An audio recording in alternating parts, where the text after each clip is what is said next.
You know her, you love her. Welcome to say Drag Race favorite, Tempest de Jour.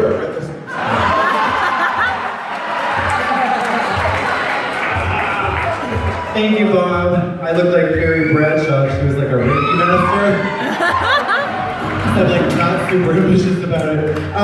So listen, I know many of you, civilians look to us drag queens for advice, mostly about flawless complexions, the perfect wing, how to camouflage those scabs into a realistic hairline. But my forte, if you will, is not just extremely technical dance. It's also sexual advice, and Valentine's Day, there's no better time for it. By the way, have you guys eaten delicious food? Have you enjoyed the food? Yeah. So that can be touch and go on a night like this, especially if you're a gay man who likes to receive penises into his rear end. Now, if you're a woman and you have a great, wonderfully self-lubricating vagina, and you have a boyfriend that consistently encourages you to think about the possibility of anal sex, I have a suggestion.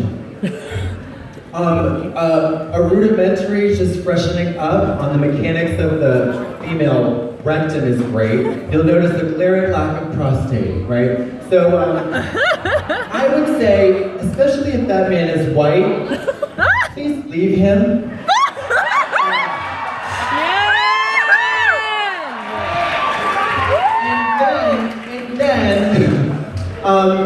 I say really become inspired by that anger, and definitely journal in watercolor, but also you can use it to sort of galvanize you into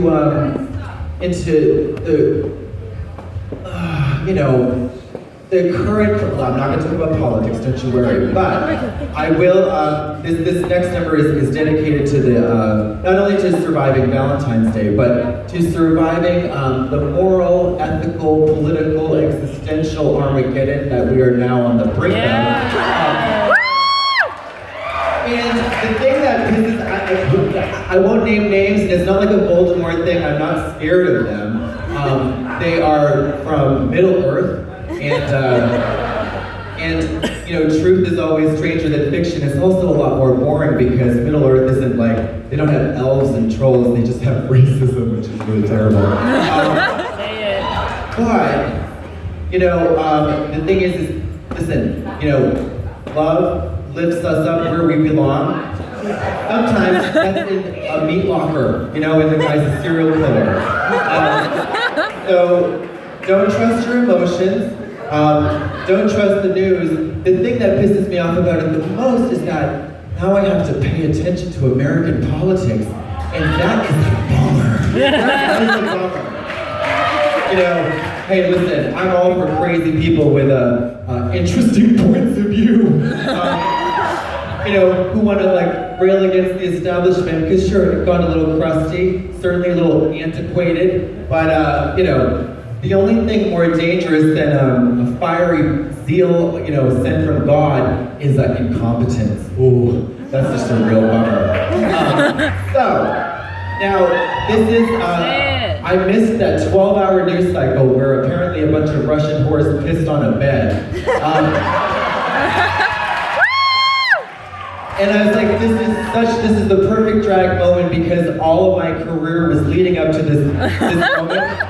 And I was sleeping, so what are you gonna do? But this outfit is my sense of hope, what buoys me against an impending doom, despair, is a person, and she is not a real person. She's a doll, and her name is Trixie Mattel.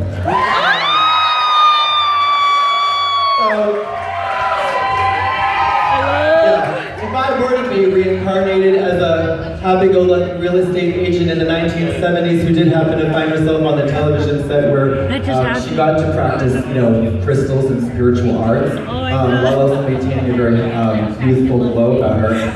That's this, and that's how I think about Trixie, and this is a song called Survive in My Native Language, Russian. Hit it, DJ.